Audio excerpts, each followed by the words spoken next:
2:30 on a Friday, Leafs game day. Haven't been able to say that in a while. We're fired up. Brandon looks pumped. How are we doing, boys? I'm good, man. I'm ready for the Wayne Simmons train to come through tonight, actually. Just remembered. And still waiting on a big trade rumor for the Leafs to drop. That's where I stand. But Matt, how was your beauty sleep? Yeah, I'm good, boys. I'm good. I'm rested, ready for the podcast.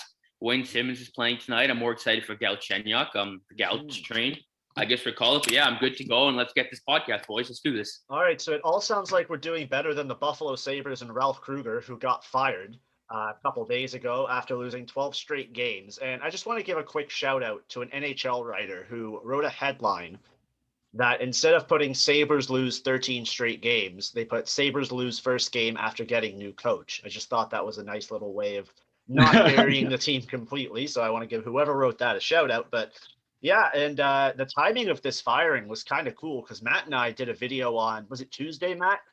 Yeah, it's doing really well. Everyone go listen to it.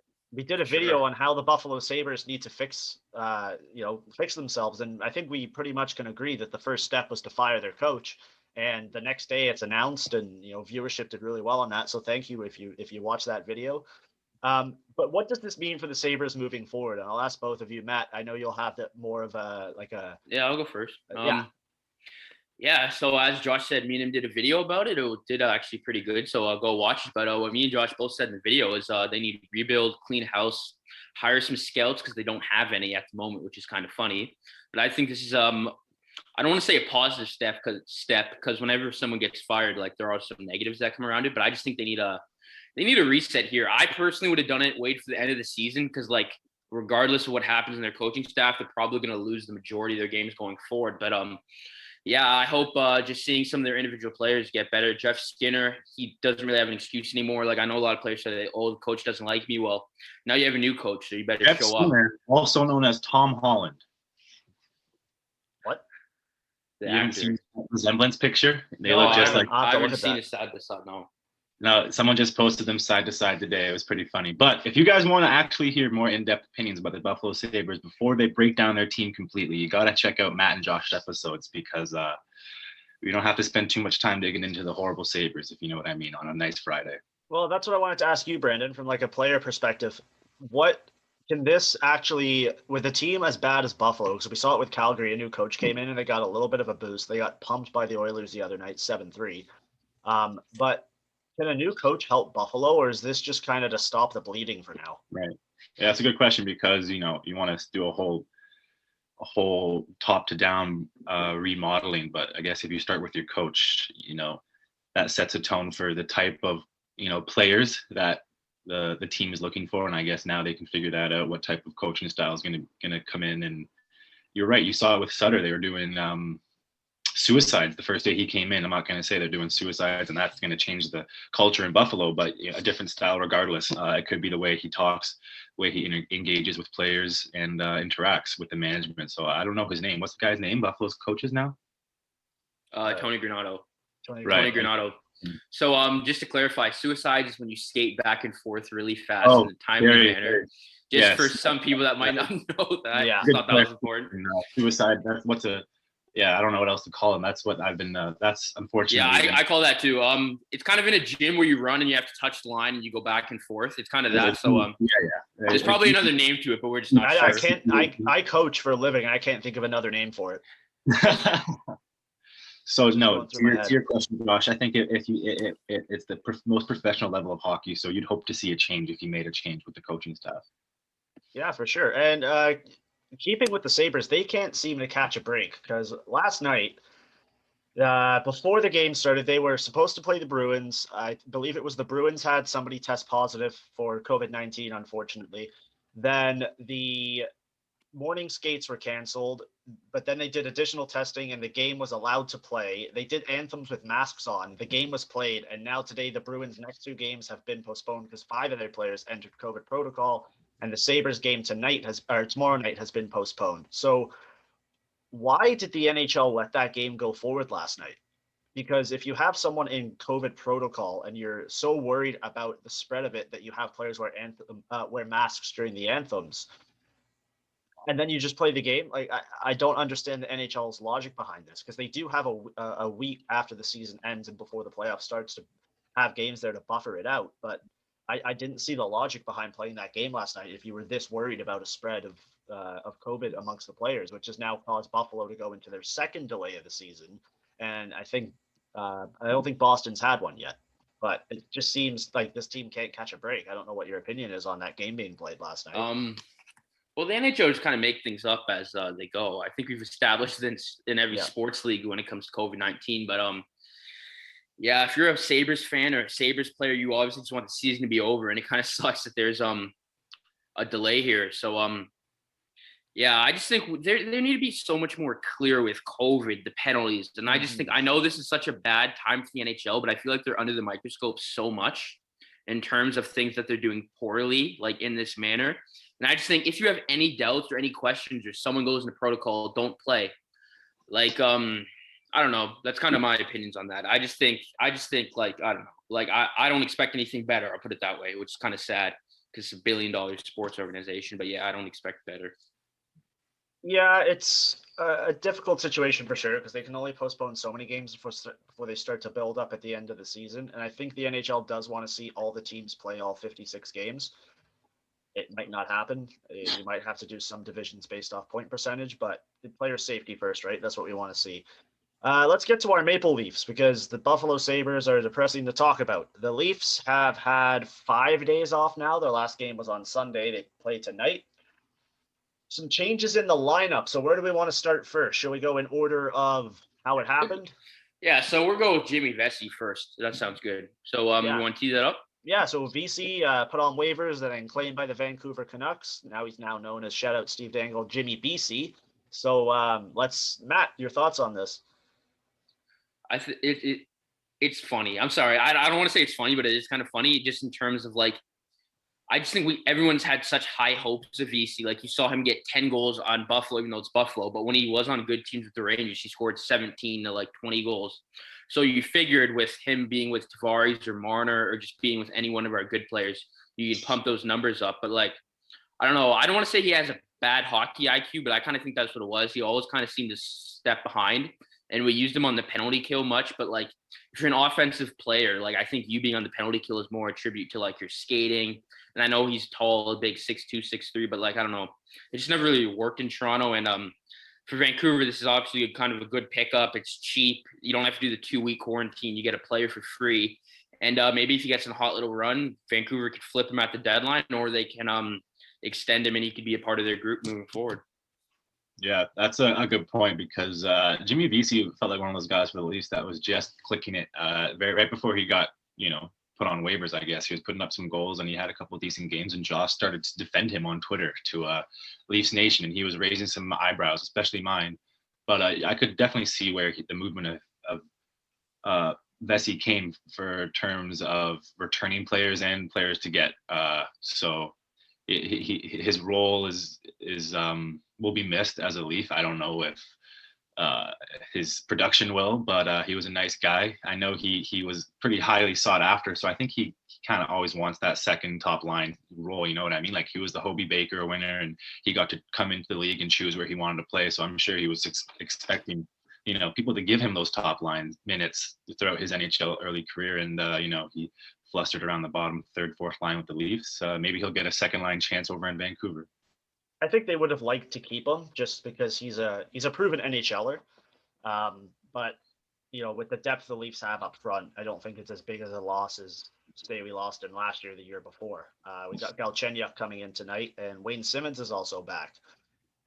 I have a hot take. I don't know if this is just me thinking out loud, or I've had 5 days to think about this. The Leafs are looking at adding a forward, like a 6'7" guy at the deadline. Could Galchenyuk be the answer to that if he's able to play like we know he can play? No, because let's say he plays 4 games here and he puts up, a couple goals, couple assists. I'm gonna cut you off right there. I think Wayne Simmons would be the answer. alongside. Maybe Galchenyuk and Simmons are the answer, and then they just don't grab I anybody. agree. No, I don't mean to cut you off rudely, but I think that I've been trying to say that the answers are almost within the returning players in this organization, and not that Galchenyuk is returning, but give the guy a chance. Did he not put up 30 goals in the show a couple of years ago? So he has that potential for sure. And I think, like we said earlier in the week, he had been putting up some points in the AHL. So yeah, I know Josh raised the question that you could potentially compare Vesey and Galchenyuk in terms of you mentioned that you can just assume the same production from point wise. I think you mentioned that on Twitter or something to me, Josh. Yeah, I just you think assume that Galchenyuk will be slotted into the same role easily or something like that. Yeah, he's going to play on a line tonight with Nylander and Tavares, which I think is a good line for him to be on because he can. I think he'll fit in well on that line. Tavares can carry his line. Nylander, he can shoot the puck, but he can also get the puck to you as well. He's an elite passer. So, if Galch can get open, Galch is a shooter, man. We've seen it. He scored 30 goals a couple of years ago. I saw a couple of his highlights in the AHL. AHL games are super hard to stream this year for some reason. But he's got a good shot. I'm excited for the potential he can bring, but I wouldn't be surprised if he lets me down, if that makes sense. Yeah, that's good. Matt, what do you think? Well, I totally disagree with you guys in every way. You do. I just let me explain. Let me talk for like 5 minutes. I just think you said it's 30 goal a year, but I think that was 6 years ago. It was 6 years ago. So I just think Cam Ward won a Stanley Cup in 2006, and he's been riding that for the rest of his career. That is a very good point, and I love Cam Ward, and I think I only loved him because of that one. But let me continue. My point more is just in terms of like you see a lot of professional teams do this in football, basketball, all across the board. They put someone who's had some success in a position where they're expected to have a bigger impact and success. Like when he scored that 30 goals, it was on Montreal, who was a really bad team that year. So I just look in the standpoint as he's already had so many chances. He was playing with Crosby and Malkin a little while ago. And I just think if you can't buzz with those two, then like come on. Like, you know what I'm trying to say? Like, I just think, especially when you look at our team, we've had like Cody CC, now it's Gouch, now it's just Guy who's done some good things. We put him so higher up the lineup that just doesn't work. And I just think you kind of saw what Dubas has been doing with getting Muzzin and Brody and Jack Campbell, like established guys who can actually play their role as a top D or a backup goalie or a third line center. So I just think all these rumors for the Leafs getting a top 6 forward is because they personally don't have faith in Galchenyuk or Kerfoot, whoever we kind of just stick at that left wing position. So I kind of think it's a good experiment, and I hope it does work, obviously, so we can keep our assets. But I just think all this trade chatter is coming from somewhere, and I just think Kyle Dubas isn't really happy with the top forward group right now. I agree he's not happy with it, but I think it's good that they have, like, Gouch came at a cost, right? It cost them 2 players. I can't remember off the top of my head. It was Korshkov and David Wolski. I don't know how to pronounce the last name, but he's an AHL. Like but an AHL depth defenseman and like a prospect that didn't peak. Like, that's not that much. Right. I think it's going to work out. But what is working out, Josh? Well, that's what I was just about to get to. That's what I was just about to get to. Because let's say he starts on the second line, it's not quite clicking there. Maybe he slides in on the fourth line. He's a nice fit there. Maybe he jumps on the third line sometimes. He doesn't have to be a consistent second liner for this to work out, right? Because he's not really a top 6 forward in the NHL at the moment. But by putting him in that position, you're giving a player who didn't have a lot of confidence coming into this a chance to, you're trusting him with this role. And I'm assuming he's going to play that role over this next 2 mini game series against Calgary. You threw him down in the Marlies. You worked with him a little bit before you threw him into those games. You were building his confidence. And if we can get a confident Galchenyuk into the lineup, I think it could play dividends for this Leafs team. But the problem with Galchenyuk is if he's not scoring, he's literally doing nothing. So most people that's why they put him with 2 elite passers, right? Like no, but I'm saying if it doesn't work out with Nylander and Tavares, putting him on a third and fourth line isn't really an option because he wants power play time. He has to play with our best players. And if you're third and power play time, yeah, that's true. Yeah, well, he needs power play time to be successful. I think there's a little bit of a difference. So I would just kind of say everyone can be successful on the power play. But okay, well, I mean, okay, I'm not trying to create conversation. I'm just saying, plug Engvall, he'll get 5 extra points a year on the power play. Yeah, but I just mean more in terms of usually a third, fourth liner is a penalty kill guy. He's only playing 8 to 12 minutes, so he's more likely to create energy or play defensively. And I just think if Galchenyuk's going to be in an NHL lineup, he needs to be a consistent scoring threat and probably get like 20 goals a year, 15 goals a year. So I personally I don't want to say it's not going to work out, but I do think it's not realistic to say because we have Galchenyuk and Simmons, we don't need to bring in a forward. Okay, right. So you mentioned Simmons. He comes back in tonight. They use this term in the NBA quite a bit, minutes restriction. I think we can see a minutes restriction on Simmons tonight. Like he's not going to play. What was he? I think he was averaging like 17 minutes when he was playing earlier in the year. What can I looked very suspicious earlier in the week, especially when he was interviewed. He was saying if they let me play, I'd love to play. I wasn't very sure. And then today it kind of drops that he's playing, and it looked like he wasn't even going to play the whole weekend. Yeah, that was weird. That was when I saw this morning he was playing, I was surprised by that. But, I was shocked too. I think he'll probably. I don't know. Did anybody see the lineup? I'm not quite sure where he's playing tonight. Yeah, he's playing fourth line right wing. Okay, so he's probably gonna do what, 7 to 9 minutes? I'll give him 12. Probably sitting in front of the net on a couple power plays too.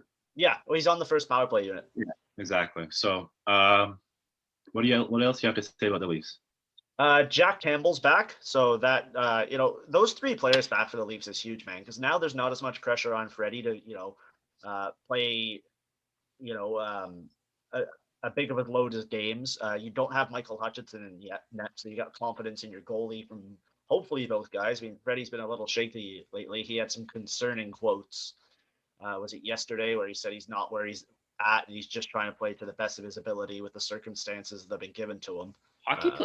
Josh, this is kind of funny. I just want to throw this in. Hockey players are so weird, I feel like, because you have Freddie being like, oh, yeah, not where I'm at. Probably one of the worst professional athletes to take interviews that I've ever seen. Yeah, I know. Yeah. And like Wayne Simmons is like, yeah, I don't know if I'm going to play. But you have like NBA players who get hurt or NFL says, yeah, this is my revenge tour. I'm going to light the league on fire. Yeah, I'm coming. Yeah. But you see hockey players like, yeah, I think, I don't know. Like why aren't these guys confident? Like, I don't understand.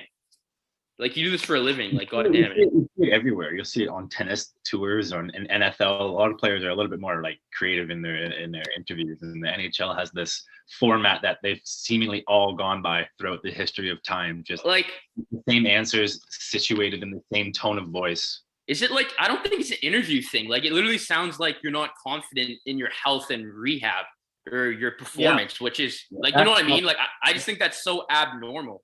Like, right. I guess hockey is so dangerous, right? No, you can never expect when you're going to get injured again. And once you get injured once, you're a whole different player, I'd say, once you come back.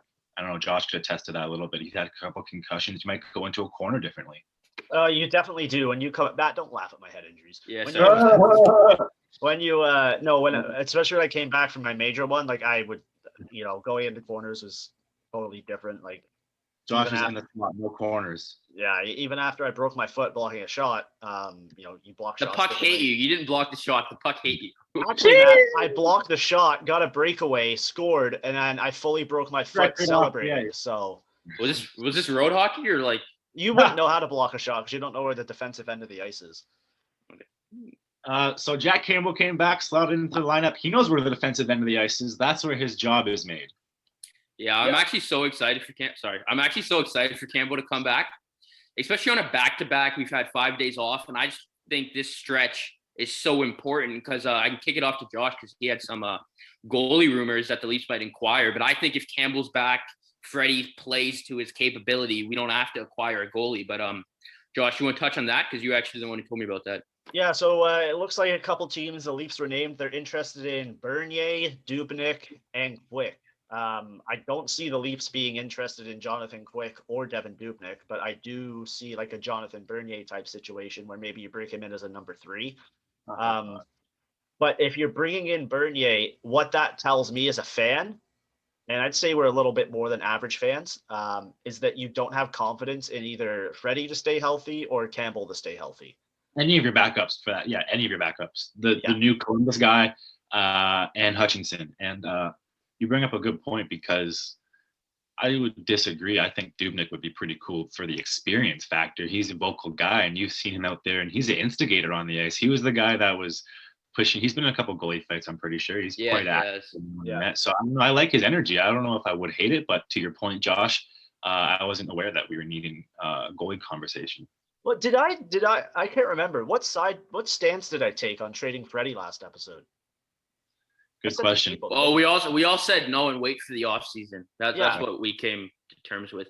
But I just think in terms of us being with these goalies and quick, I actually thought of it as maybe it's other goalies. I mean, other teams and GMs coming to us. Like maybe like LA will be like, we'll give you quick and like Alafalo who could play third line center and be a forward, but you give us Freddie back or something like that. Like, you know what I mean? Like you kind of get worse in goaltending, but your other roster gets better. Like, you know what I'm kind of trying to say? Like maybe like a big deal like that. But I personally don't think the Leafs will entertain any of that. No. So I think those reports were more just like those conversations like, oh, we know your goalies are hurt, and when they are in, they're kind of inconsistent. Do you want a goalie? I think it's more of that, because you kind of heard Dubas talk the other day, and he talked for like an hour. He mainly like said, yeah, we want a forward. Like, so I don't really see us being in the goalie conference. That was funny you mentioned that too, because I don't know if it was the last time we recorded, but Dubas was also I think it wasn't. So Josh and I know everyone probably saw it, but he gave a nice one-worded answer, and it kind of broke news, right? Like, would you be willing to trade a high prospect? And it was just yes. So that made it a pretty clear statement in the news, right, Josh? Yeah. Can I call out TSN for a second? Yeah, well, of course. They posted their trade bait board. At number 8, they just wrote Leafs top prospect. Yeah, that's very lazy. That's very lazy. Like, name a guy. Like, give me 3 names there. Who is their top prospect? Right? You know what I think that is? I think that's more just like you expect to see a Leaf prospect move. Like, I saw some of those too, but it went by each team, and it was what each team is going to trade. And for some teams, it's just picks. And I'm like, well, like, come on. Like, I think it was last year. Like, they had, was it Columbus? They had Columbus trading cap space.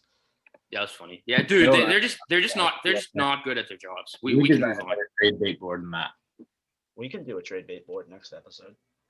Yes. See, there you go. All right. We want to move on to some different. I'm gonna read you guys a quote, and I want you to tell me who it is, and if it was speaking of confidence, and if it expels confidence to you. Matt, you might know the answer to this. Probably do. I guarantee you Toronto is watching us tonight, probably licking their chops the way we played. Those skill guys over there, they're wanting a game like that on Friday and Saturday. Who said that, and is that a confident thing to say after a game? Well, the person who said that is the Calgary Flames left winger. He plays very, I would say, aggressive, and no one else on his team really plays aggressive or seems like they care. Because I saw Johnny Gaudreau, I don't want to say laughing or smiling, but it was kind of a sulking and smiling, like kind of what Josh is doing right now. So like, yeah, like that. It was kind of like that.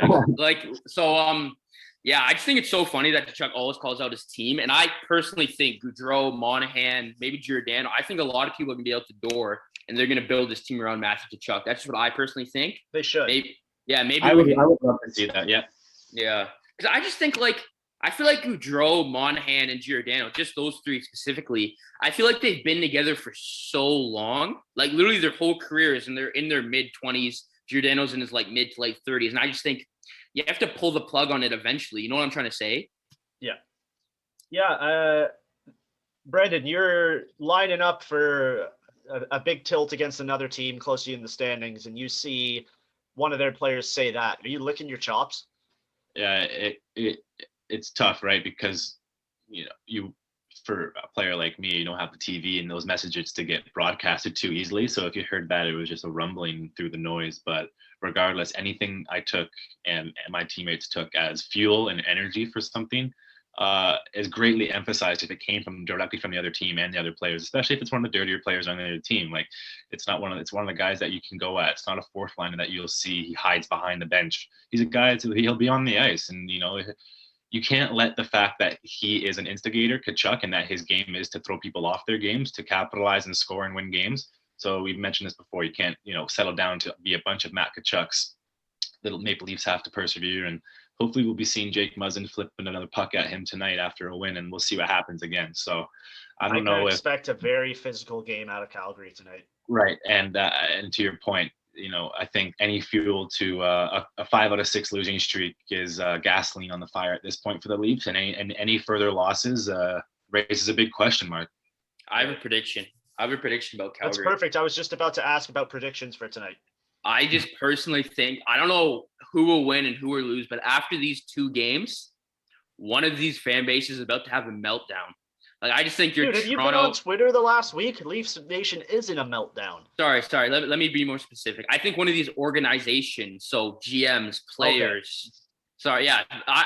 Josh, I think like on this podcast, Brandon's like the player, you're like the fan, and you know who tweets what and stuff. And I'm just kind of like in the middle because like I didn't know that all the fan bases were burning down on Twitter. Yeah, Josh, dude, you always know Twitter. That's so funny. But yeah, so I just think they're both gonna melt down because I just think Calgary, like this is kind of their last stretch, like this upcoming weekend because they play Ottawa coming up. So I just think if you don't win at least 3 out of 4 points against Toronto and beat Ottawa, you're done. And you probably won't be in the playoff push or be a lot less likely. And I just think Toronto's getting ready to gear up. We've had 2 weeks, this week and next, where we don't play a lot of games. And we're looking for a big trade. I would say we're looking for a big trade. Yeah. And I just think these 2 games are going to be very pivotal in these teams' seasons. And I just definitely think if Gaudreau and Monahan and Giordano don't show up, those 3 guys in specific, maybe you could throw Lindholm in there.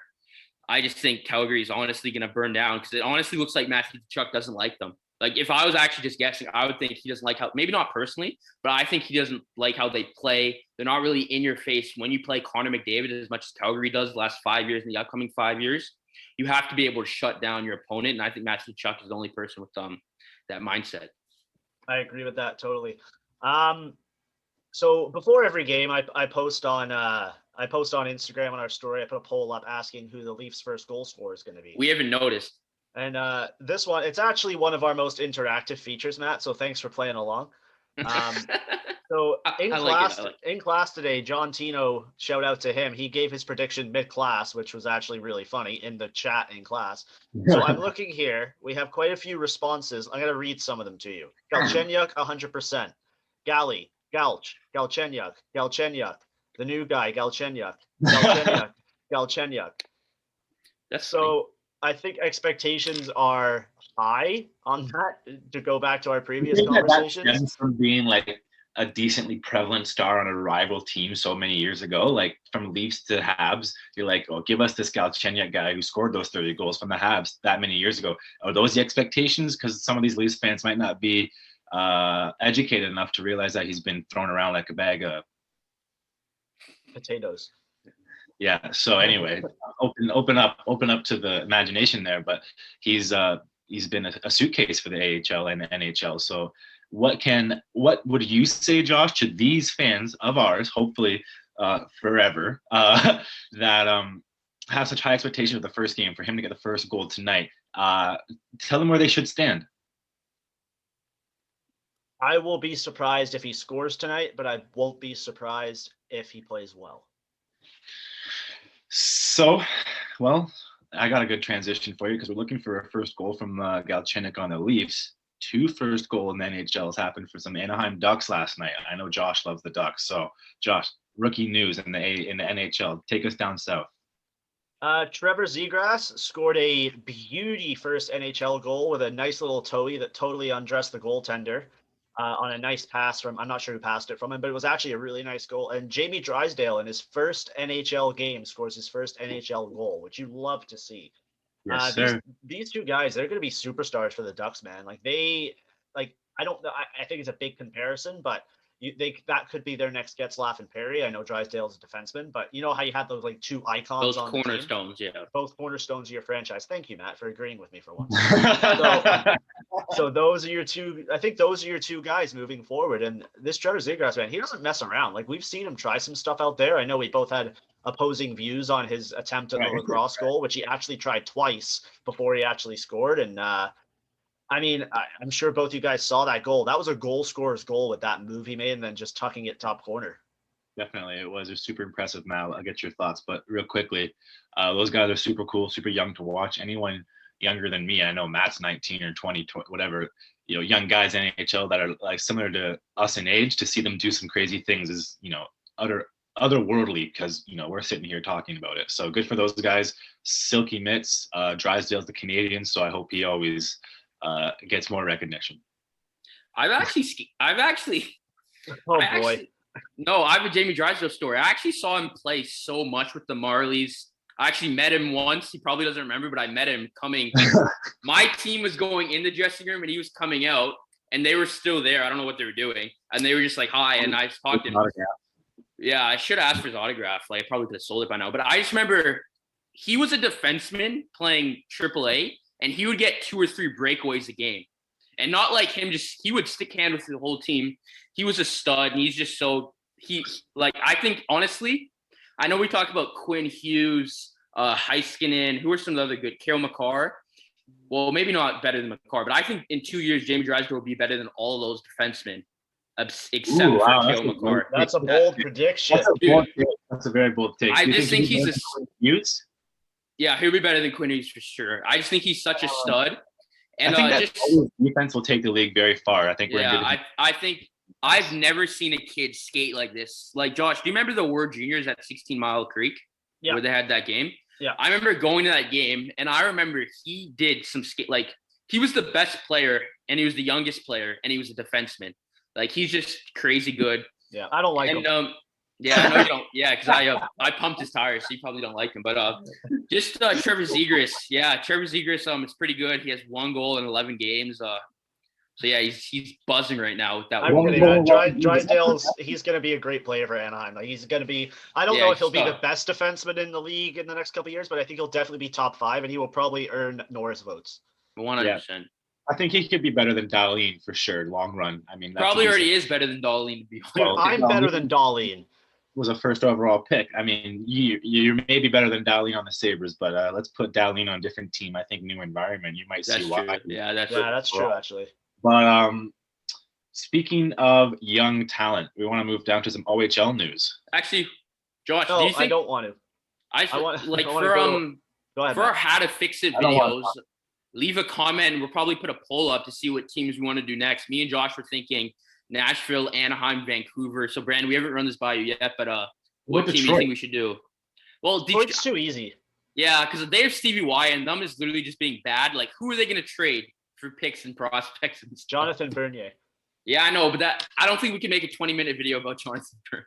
Right. Actually, we probably could, but yeah. So, for sure, we're definitely making another one of those videos. I'm thinking Anaheim, Vancouver. Josh, what are you thinking? I like it. I like the Anaheim one, but we'll see. That's not playing our shows on the air. Alexander Ovechkin. No, I want to hear feedback. Anaheim. No, from the fans, Josh. Oh, okay. There was a really dumb comment left on that video, by the way. I'll share it with you after the show. Did you delete it? No. It was no. I'll share it. I'll read it to you after. Alexander Ovechkin is now in sole possession of 6th place in all-time NHL goals with 718, I believe. Jesus. Something like that. This guy's been a scoring machine since he stepped into the league. Will he catch Gretzky? I don't know, but I don't want him to miss it by like 20 goals. You know what I mean? Like, he either misses it by a lot or he shatters it. Yeah, that's interesting that you say that, because as a Canadian, I don't know if that has something to do with your side, but I know that is prestigious for us, is that Wayne Gretzky holds some of those records. Not that we'd be upset if Ovechkin ever overtook those records, but I don't care who holds it. I want to be part of the crowd and the history that sees Ovechkin break it, because that's like a once in a generation type of thing you're going to see, right? Like, it was such a big deal when Gretzky did it. And I strongly stand on the side that Ovi is probably the best goal scorer the game has ever seen. Like, if you just look at the era Gretzky played in, everyone's like, oh, you put Gretzky in the league today, he'd still put up the same numbers. No, he wouldn't. Like, these players are so much faster, so much bigger. I don't think you can compare. I compare it to like what you did against your peers at the time. So the one Gretzky stat that I say that is crazy, he won 9 MVPs in a row. Yeah. That's all Gretzky, you have to say. No, but I don't think anyone will have that level of dominance. No, you know what I'm trying to say? What my argument is, we always have this argument with Matthews versus McDavid. Who's the better player? Well, Matthews is the better goal scorer. McDavid's the better player. Gretzky's the greatest player to play the game. Just look at his accomplishments, look at his stats, look at all that. I know people are going to say, oh, it was Messier. Oh, it was Jagr. Greatest offensive player. It was Wayne Gretzky. But the greatest goal scorer is Alex Ovechkin. That's facts. Right? So, Yeah. So I guess on that, I agree with you. It's really cool to witness currently. We've been alive since Ovechkin's been tearing up the NHL and making the highlights. We've been there along the way to watch it. Gold medals, Russia. I don't know if he's got a gold medal, but Olympic medals and all that stuff around the world. We've been there. And if you haven't been a fan of it, or you've just been watching from a distance, or you're a passionate Capitals and Ovechkin's fan, it's been something that's incredible to keep track of. And I agree. Hopefully he gets close. And I think the day is coming where he gets close, and maybe he gets more anticipated with his retirement, because maybe he'll be coming down and it'll be right down to the very end, right? Like you said, it'd be cool to see a very close race. But Ovechkin also is the most active leader in points right now amongst all players against the Leafs. So he's the Leaf destroyer, as the Leaf blower, as Josh would like to say. A good one, Brandon. I just think I came up with that. Oh, sorry. My apologies. I just think I saw a video of Ovi standing on the power play, and his skates didn't leave the ice. Dude, like I was he didn't just move. chilling. I just think it was so funny. I just think when you have that dominance on the power play, that all you need is one shot, that one timer. I don't think we've ever seen something in hockey like that. Like Matthews is kind of trying to do it with the where he pulls it back. Like, you know the shot I'm talking about with Matthews? Yeah. So I just think Ovi changed how power plays are kind of looked at. Like, he used to just kind of be pass it and find the back door. But this guy can do a one-timer and just blast it by goalie. And everyone knows it's coming. You just can't stop it. So I definitely think he will be the best goal scorer. I think he'll break the record because he never really gets hurt. And I just could see him playing for so long. Yeah. Just because, like, if you don't get hurt and, like, there's nothing like there's no lingering injuries and stuff, you definitely have a better chance. And I actually heard some of his quotes just saying, like, oh, I do want to break the record. I want my son to speak English, so we'll probably go to school in Washington. Like, he just loves Washington. He wants to sign an extension. So I just think he'll be in the NHL for a long enough time to break the record. Matt, you said something interesting there, and we'll finish with this thought on Ovi, then we'll move on to a lot of goal scoring in a Flyers game. You said that everyone sees it coming on the power play, but he's been in the league for 14, 15 years, and nobody has figured out how to stop him on the power play. Now, common sense, just looking at it, goes, okay, we'll just have some guy stand there. Yeah. Why has nobody done that yet? Because the problem with that is, I remember I think the Leafs tried that for a few years and some other teams, but what happened is Ovi would literally keep skating and back up all the way to the board, so that guy would take him out so much it would be a 4-on-3. Right. And when you have other guys like Carlson, Backstrom, Kuznetsov, Oshie. Yeah, and even back then when Mike Green almost won the Norris and got like 70 points one year, I just think Washington's done a really good job throughout the years getting him other weapons, so you can't do that. Because I would rather do a 5-on-4 with Ovi's one-timer than a 4-on-3 with all these crazy playmakers. Yeah, fair enough. Flyers lose 9-0 to the New York Rangers, which is a crazy story within itself. But I think the crazier part is that the New York Rangers did not have any of their coaching staff because they were all placed into COVID-19 protocol. I saw this score. I thought there was an error in the NHL app. I pulled the game up and I was like, holy shit, what the hell's going on here? Mike Zibanejad went God mode and just scored 6 goals in a period. Mika Zibanejad, whatever, scored six points in a period, tying an NHL record, and thus increasing his trade value for people who don't really deep dive into the stats, seeing he's just an average player. So what is because I have a thought on this. I want to hear yours first, Matt. You're a Rangers fan. Take us from the fan perspective. What were you thinking watching this game? Well, I don't like the Mika Zibanejad slander. He got 41 goals in, I think, 57 games last year. So that's insane. He scored 5 of them in one game. So yeah, he scored 5 of them one game. Wednesday night hockey, the only game on TV that night, and it was against the Washington Capitals, and they won 5-4 in overtime, and he got the overtime winner. So it wasn't just a random 5 goals. It was clutch. It was a Kobe-like performance. Shout out Kobe. And what was your question? I got carried away.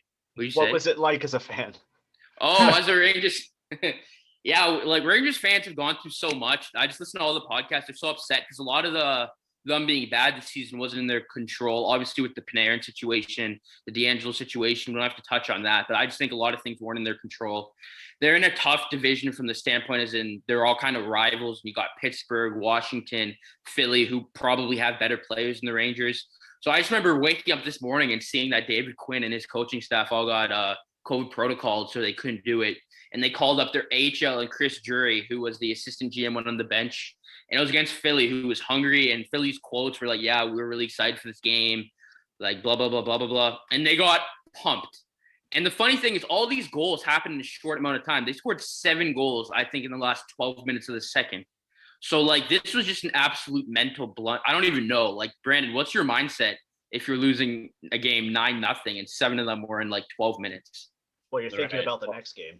Yeah, but I don't even like. Yeah, it's super demoralizing too, right? Because especially if you're well aware that the fact of there's no real coaching going on behind the scenes of that particular game today, and they're just routing you. But it sucks, right? Because it seems like the game could never end if you're a Flyer. And I think they hit the third period scoreless though, right? It was 9-0 after 2. Yeah. So that's something to always do, right? From experience, right? If you're getting blown out, you take the smallest of positives, if there are any, and you walk out the fucking door. And I don't think the Flyers are ever going to look back on that game. You always hear the term, burn the tape, but there's no tape really to look back on or burn. It was never recorded after it was 9-0 after 20 minutes, or 40 minutes. A huge write-off, a huge erase from the memory, for sure. But a very interesting story as an NHL team completely just didn't need coaches to do something like that. So do teams actually need coaches, or should you just let the players do their thing? Because I think that's what was going on behind the New York bench. It was like, okay, guys, we'll be here to roll the lines and remind you of a couple things, but yeah, and like, was David Quinn where like I was laughing at work because I saw the score and I just imagined, is it David Quinn, right? So the head coach. Yeah. He was at home like, hey guys, stop scoring. My job's relying on this. Like, it would be hilarious if the next day it was announced he's now coaching the AHL team and they're just bringing up the other guy.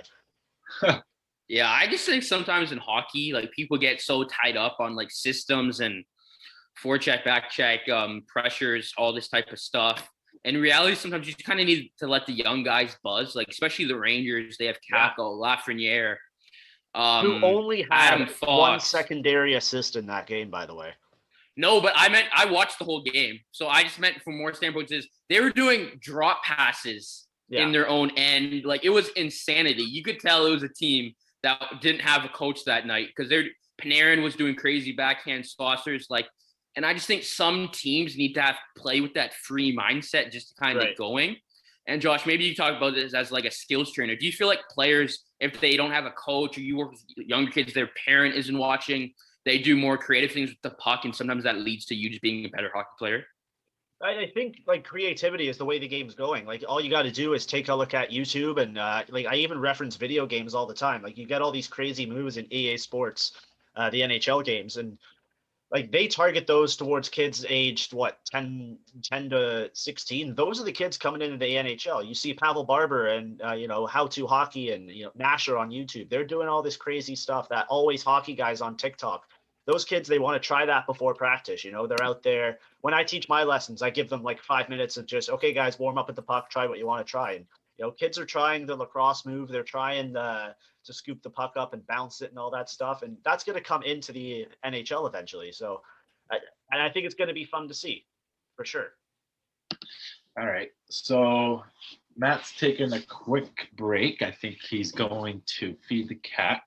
However, are we done NHL news now? Maybe a little bit of OHL? That's all I got for the NHL. So tell us, why would the OHL have some money at the moment? They're coming back soon. They're going to do a 24-game season, it looks like. They haven't been given a start date yet, but players are starting to ramp up for the season. It will be in bubbles. But of course, we all know with the OHL, well, if you don't know, I'm not going to slander you for it. The OHL consists of players 16 years old to 20 years old. So those kids do need to continue with their education. If you're in a bubble, you can't continue that education. So the Ontario government has granted them $2.4 million, $180,000 per team for education in the bubble, which I think is a great step towards making sure this is a success, because I'm sure we all know, I think it's like 3% of players drafted out of the OHL actually play an NHL game. So the education for these kids is important. So this grant they got for education is a huge step towards making this bubble a success, because you do need to think as this is a stepping stone to these kids' future. If they don't have the proper, groundwork done, then it could be you lose a year to school. I mean, I mean, I'm sure we sometimes feel like we've lost this year to school anyway, but taking steps towards that for these kids is a good first step. Right. I agree. It's exciting to see something like that, a little bit of extra money in the pockets of the OHL team to make things run a little smoother. Matt, I'm not going to necessarily ask your opinion too much on it. We're going to move along to Matt's debate soon, but I want to bring up something in relation to funding and space availability, management. Wait, actually, can I say the OHL? I actually have a lot of. I know a kid went to my school and he plays in the OHL, and then their education system was so poor that I think this is so outdated. I think it's so important because what people have to understand in the OHL is you can grow up in Oakville and then you get drafted and you have to move to Flint, or you have to move to Saginaw, or you have to move to Barrie. And I just think it's so, and you live with people you don't know. So I just think as a 16, 17-year-old, when you go to the OHL, I think that's such a hard thing to do. Yeah. And I think the league's done a really poor job. You don't have to get into it, but of taking care of these kids on and off the ice. Because I just remember being in the 10th grade and all these AAA kids were so worried about the draft. Oh, I want to go to the OHL. And they weren't crying, but they were panicking and they couldn't focus on school. So I just think it's so hard to have a mindset of I'm a student athlete when the OHL is kind of designed for you not to go to school. And Brandon, you probably went through this, but I just think it's so tough. And I just think maybe don't make them NCAA ready, but maybe I don't know. I just think they have to encourage kids to go to school a lot more because I just think it's bad. So maybe you guys can touch on that really quickly. I agree. No, you bring up a good point. Without getting too personal connection wise, yeah, of course, I know a couple people in the OHL locally who grew up around the area and have told me their experiences as they've grown older and got out of the OHL. But I can say from a secondary stance that the education and academics with the OHL program that they have is very nonchalant, half a day a week type of schoolwork. Yeah. It's very saddening to realize that they're enrolled for something that would get them credits for what they're trying to do. And this isn't a buffer on the OHL athletes, is whatever. You're there. And most of them that I knew were having tutors probably helping them through most of it. And obviously no names have been dropped and it's whatever. You got through your shit. We'll get into the NCAA in a second where people just write a scribble line on a piece of paper. And if you have the funding, then you'll get the scholarship. So, I don't know, it's not the same degree in the OHL, but I know that there's been a lack of real push for the education program. And it's kind of sad from what I heard. And, from some of these players, they go, oh, I go sit in a class for 1 day a week. And then I go and write a journal, the next day. And then that's it. I got practices till next Tuesday. So I don't know how much of a real schooling education system they're guaranteeing there. But you're right. A lot of these guys are young. And when you're in grade 10 and you got EQAO or exams, whatever, stuff like that. I mean, not EQAO in grade 10, but, you're a young, even grade 9 AAA hockey player and you're trying to get drafted. I'm not trying to worry about some 2 + 2 - 4. I'm trying to go to the show, but at the same time, I'm not going to go to the show necessarily, and I might not get my education at the same time if I don't take it properly. But what does Josh have to say? I got a question for you guys.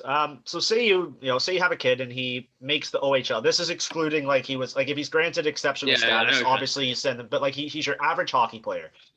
Would you try and push him towards the direction of an American NCAA school so he gets that education as well, or would you say no, go play in the OHL? Because from my perspective, if my kid he has a chance at being drafted, but it's not guaranteed to be going into the NHL, I would push him towards going to an NCAA school right now, just based off the education. Right, and Matt, I'll get your opinion. I'll be quick, but you've seen that, Josh, and I agree with you. So I don't want to take time explaining why I agree with you. I agree with you for the same things. And you can see some of these direct Canadian examples, Cale Makar. Right. Who else has gone to Alex Newhook. VC went to Harvard, right? Yeah, Jimmy VC. Yeah, but I have a story about Jimmy. It doesn't matter, yeah. VC isn't Canadian. Yeah, but you're right. A lot of Canadians do take the NCAA route for to get a better education. Yeah, I agree. But Josh, to your point, as of right now, currently the OHL is a little bit of a fuckfest, and I would love to see my child have that slight chance to get drafted. But also, you become enriched in the history of a Minnesota Gophers, or you become enriched in the UND. You're in that legacy forever in Notre Dame type of thing, or North Dakota. So Michigan State, those, Ohio State, those type of teams. You're a hockey player, and the crowds love the shit out of you when you're there. Yeah. And you're the attention of the weekend on the events. And you're right.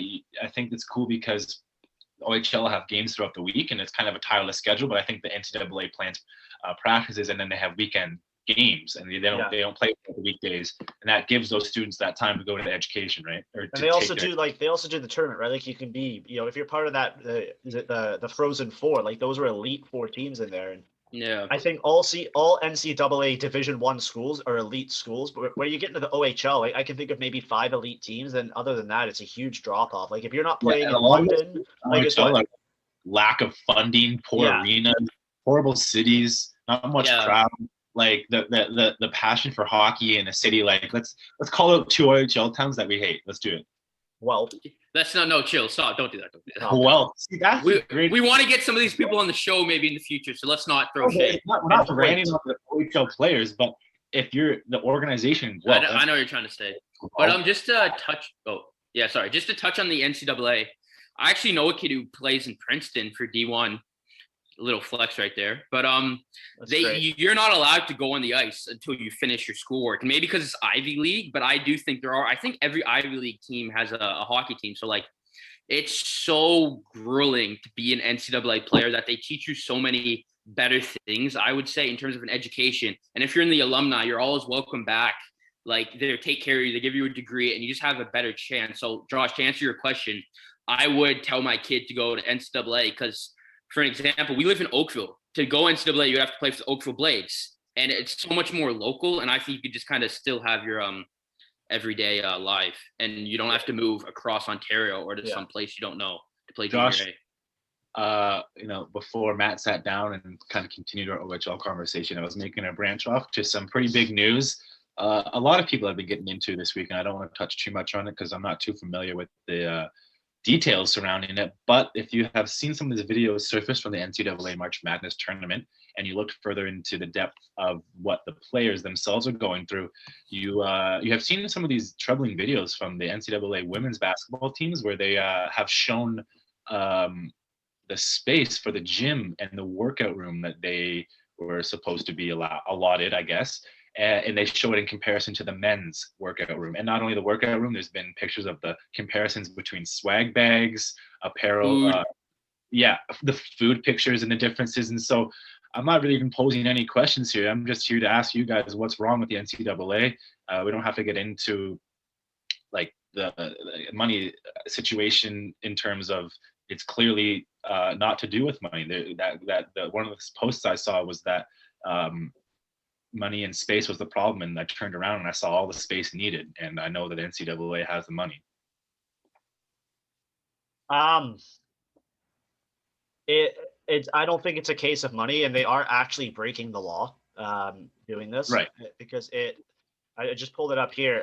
Title IX states, and I think that's 11 or something. No person in the United States on the basis of sex be excluded from participation in, be denied the benefits of, or be subjected to discrimination under any education program or activity receiving federal financial assistance. The NCAA receives federal financial assistance, and the weight room difference is huge. Matt brought up the meals before the show. Those are huge. The accommodations for the NCAA Division II tournament are a massive difference. The women are playing in a 36-seater gym. The men are playing in an 11,000-seater gym. This needs to be addressed. It needs to be addressed quickly because we all know athletes of, however you identify, they need a proper place to do what they do and the proper resources. So, I mean, like, it's 2021 now. Let's get over this that women's sports is less. Like, they need the same things that men's sports need, and the conversation needs to keep going until we see actual change. Right, I agree. And I want to, before I hand it off to Matt, I just want to say, I was bringing up the money when I passed it over to you, but I was trying to say it's clearly evident that they have the money to represent the boys in such a manner that they are, disrespecting the girls the way they are, and they're just completely putting the money to poor use. And until the money isn't a factor and it's just overall happiness and genuine player care from the NCAA into each and every one of their athletes, male and female, it's just going to be a sad difference that we've been seeing, right? Yeah, for sure. I just think I don't know, I just want to address some of the idiots that say, the men get more revenue and there's more eyeballs and money and that stuff. It's not really about that. It's more having the opportunity and giving someone the platform to shine. Mm-hmm.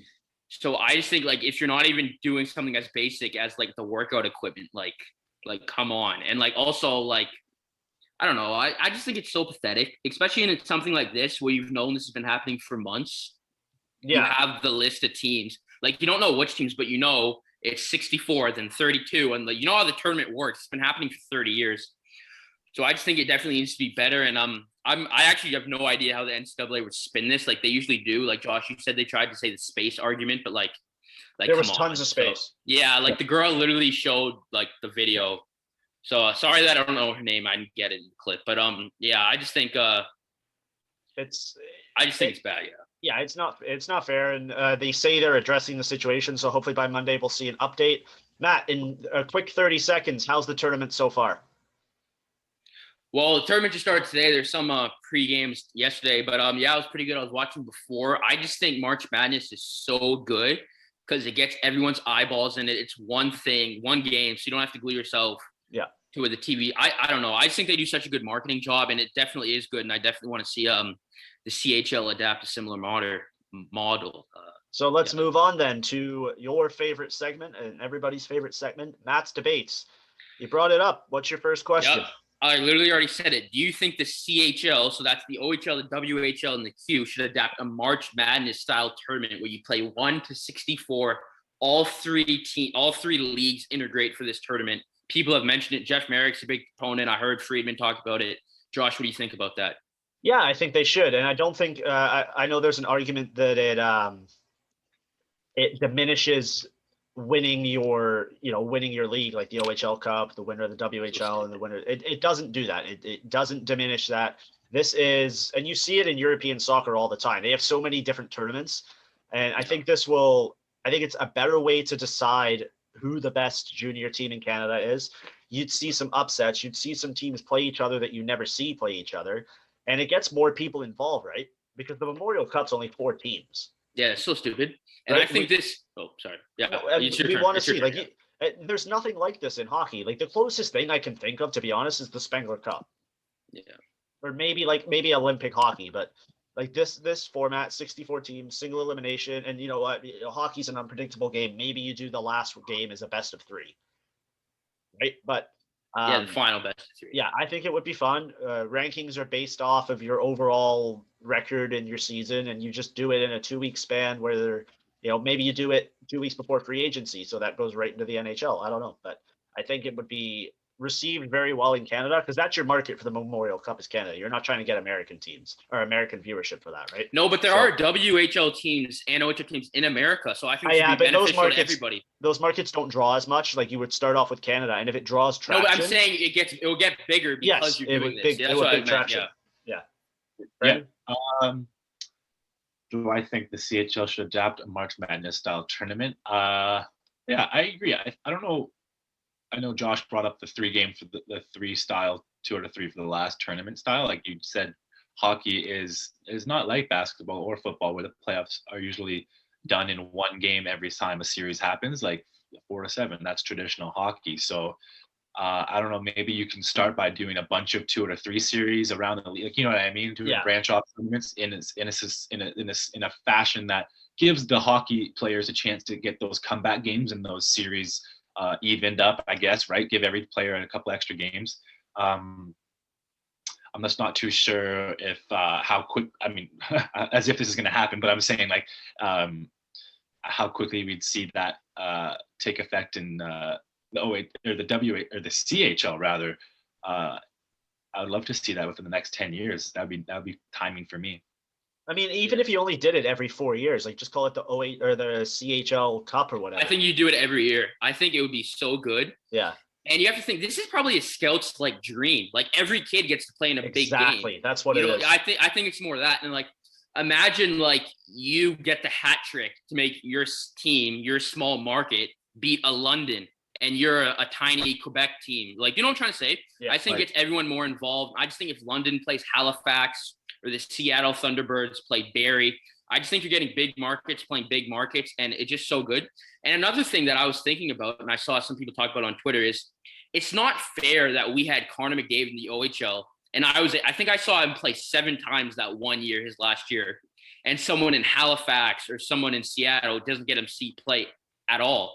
So I just think it's so good. Like you have Lafreniere in the queue or Crosby was in the queue and all these players, you would see them all so much more. It would be so good for TV. And like I said, the scouts would love it because this would take place May and June. So you watch them all compete against each other and then you draft a kid, say 3 weeks later. And I also think overagers, it would give them a better chance to shine. Yeah. All right. Next and last question. Well, this is kind of not a heavy question, but I feel like it'll be ripping. So I'll add one fun one after this one, Josh, if you don't mind. You got to be quick, Brandon, and I got to go. Okay, yeah. If you were a GM, would you let your player go on Spit and Chicklets? No. Because of the Gord Miller situation, just in general. You wouldn't, If Josh? you don't know the Gord Miller situation, research it. I'm not going to get into it. That was something we forgot to mention. Like, we don't have to mention it too. Like we left it out. Yeah, I don't want to give it that much. I don't want to give it that much spotlight, but yeah, I just want to think this question's good. At the end of the day, I don't think you can decide where your players appear for a public appearance, just based on like. I'm a fan of Austin Matthews, and he's on there all the fucking time. Right. I don't listen to it. I find it repetitive or whatever, but I would strongly advise they didn't, or if they did, if they went on there, I'd advise that they're very careful what they say. Yeah, good answer. And if I was a GM, would you let your player go on Spitting Chicklets? If it wasn't under any contract that I could use as a way to get them not to go, I would say I would make my status very clear that I wasn't in favor of them going, and then if they go, then dictate. If I'm the GM, depending on the status of the player, right? Like if it's a third liner, like who cares? That could dictate their future if they win, maybe. And on my team, who knows? I mean, I'm not just throwing it out there that I trade anyone who goes on to Barstool. You're right. You have to watch what you say. If you go on Barstool and all of a sudden you had them acting like you cared about them, and then you start ripping on them and live in front of everyone, and you got their attention, you kind of fooled Barstool. That would be kind of funny. Yeah, and I saw them say on one podcast that they've never had an Islander and a Detroit Red Wing, and those two GMs are Lou Lamoriello and Steve Yzerman. Oh. So GMs probably actually do say this, which I thought was funny.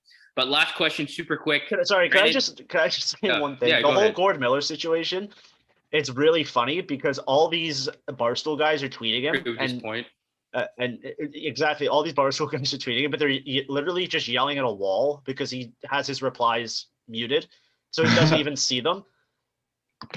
So it would be like me trying to have an argument with somebody, but they're facing the wrong way 3 rooms over. So, and also just leave Gord alone. Like, fuck. Yeah. Okay, Matt, last one. Yeah, so Brandon mentioned a lot of schools, so he probably has an answer ready. What is your dream D1 hockey school, and are you a fan of any D1 hockey school? Wow. Josh, you go first.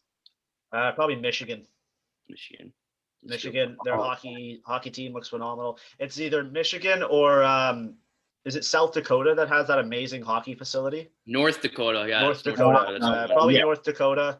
I don't really watch too much NCAA hockey. I watch a lot of other hockey, so I just don't have the time for NCAA. But I watch when they have their tournament, and I don't really cheer for a school. I just cheer for good hockey. One that has like great rich history would be like Boston, where Jack Eichel went. I feel like the Boston College Bulldogs is one of those situations where you're kind of enamored into the history of Massachusetts and Boston once you leave there forever. But on a fun note, ASU, Arizona State, where Austin Matthews trains in the summer, they just got a crazy new facility. I sent you pictures way back. They had a crazy new facility coming. They have crazy jerseys, and they're kind of an up-and-coming team from a small market, the Arizona State Sun Devils.